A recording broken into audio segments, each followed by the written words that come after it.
Companies are under pressure. They need top-tier tech support, but they're battling a global talent shortage. By 2030, we're looking at over 85 million unfilled jobs worldwide. That's a massive gap. And as Mauricio Wolf, president of Accelerated Business Solutions, puts it, IT outsourcing isn't just about minimizing costs.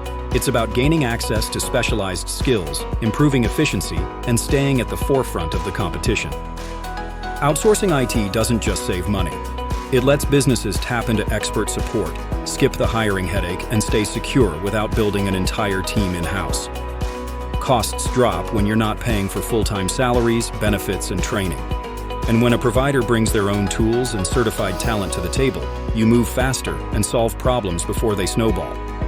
It also keeps your business flexible. Need to scale during a big project? Done. Want to pull back after? No problem. It's built for that kind of agility.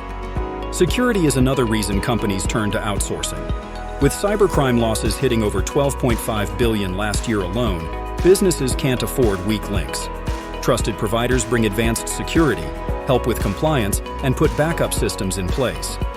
Of course, there are risks. You could lose control over certain IT functions or face hidden costs, but with the right provider, clear communication, and strong contracts, you can avoid those pitfalls. If you want long-term IT support that scales with your business, reduces costs, and strengthens your infrastructure, the right outsourcing model can do just that. You can read the full article now on our website. And don't forget to add this to your playlist so you can come back to it anytime.